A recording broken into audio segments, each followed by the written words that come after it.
Creed en sus profetas. Miércoles 27 de septiembre 2023. Salmos 144. Oración por victoria y prosperidad. Salmo de David.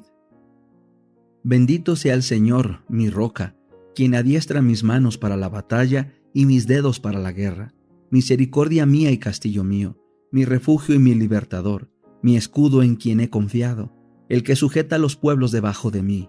Oh Señor, ¿qué es el hombre para que pienses en él? ¿Qué es el hijo del hombre para que lo estimes? El hombre es semejante a un soplo, sus días son como la sombra que pasa. Oh Señor, inclina tus cielos y desciende, toca las montañas y humeen, despide relámpagos y dispérsalos, envía flechas y túrbalos, extiende tu mano desde lo alto, rescátame y líbrame de las aguas caudalosas, de la mano de los hombres extranjeros, cuya boca habla vanidad y cuya derecha es mano de mentira. Oh Dios, a ti cantaré un cántico nuevo, te cantaré con arpa de 10 cuerdas. Tú eres el que da victoria a los reyes, el que rescata a su siervo David de la maligna espada. Rescátame y líbrame de la mano de los hombres extranjeros, cuya boca habla vanidad y cuya derecha es mano de mentira.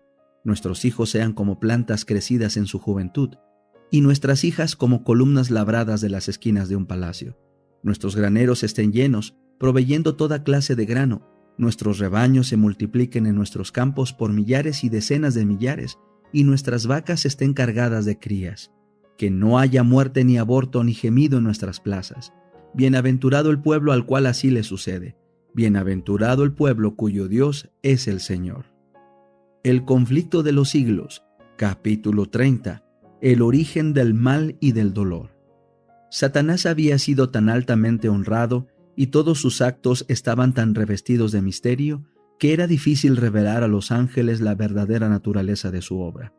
Antes de su completo desarrollo, el pecado no podía aparecer como el mal que era en realidad. Hasta entonces no había existido en el universo de Dios y los seres santos no tenían idea de su naturaleza y malignidad. No podían ni entrever las terribles consecuencias que resultarían de poner a un lado la ley de Dios. Al principio, Satanás había ocultado su obra bajo una astuta profesión de lealtad para con Dios. Aseveraba que se desvelaba por honrar a Dios, afianzar su gobierno y asegurar el bien de todos los habitantes del cielo. Mientras difundía el descontento entre los ángeles que estaban bajo sus órdenes, aparentaba hacer cuanto le era posible porque desapareciera ese mismo descontento. Sostenía que los cambios que reclamaba en el orden y en las leyes del gobierno de Dios eran necesarios para conservar la armonía en el cielo. En su actitud para con el pecado, Dios no podía sino obrar con justicia y verdad. Satanás podía hacer uso de armas de las cuales Dios no podía valerse, la lisonja y el engaño. Satanás había tratado de falsificar la palabra de Dios y había representado de un modo falso su plan de gobierno ante los ángeles, sosteniendo que Dios no era justo al imponer leyes y reglas a los habitantes del cielo, que al exigir de sus criaturas sumisión y obediencia, solo estaba buscando su propia gloria. Por eso debía ser puesto de manifiesto ante los habitantes del cielo y ante los de todos los mundos que el gobierno de Dios era justo y su ley perfecta. Satanás había dado a entender que él mismo trataba de promover el bien del universo. Todos debían llegar a comprender el verdadero carácter del usurpador y el propósito que le animaba. Había que dejarle tiempo para que se diera a conocer por sus actos de maldad. Satanás achacaba a la ley y al gobierno de Dios la discordia que su propia conducta había introducido en el cielo. Declaraba que todo el mal provenía de la administración divina. Aseveraba que lo que él mismo quería era perfeccionar los estatutos de Jehová. Era pues necesario que diera a conocer la naturaleza de sus pretensiones y los resultados de los cambios que él proponía introducir en la ley divina. Su propia obra debía condenarle. Satanás había declarado desde un principio que no estaba en rebelión. El universo entero debía ver al seductor desenmascarado. Aun cuando quedó resuelto que Satanás no podría permanecer por más tiempo en el cielo, la sabiduría infinita no le destruyó.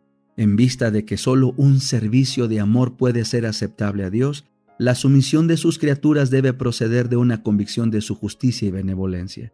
Los habitantes del cielo y de los demás mundos, no estando preparados para comprender la naturaleza ni las consecuencias del pecado, no podrían haber reconocido la justicia y misericordia de Dios en la destrucción de Satanás.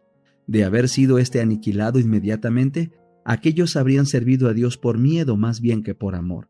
La influencia del seductor no habría quedado destruida del todo, ni el espíritu de rebelión habría sido extirpado por completo.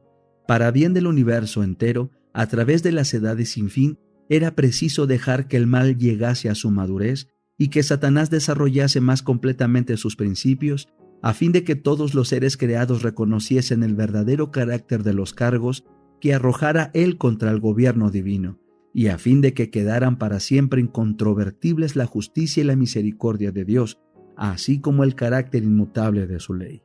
La rebeldía de Satanás, cual testimonio perpetuo de la naturaleza y de los resultados terribles del pecado, debía servir de lección al universo en todo el curso de las edades futuras.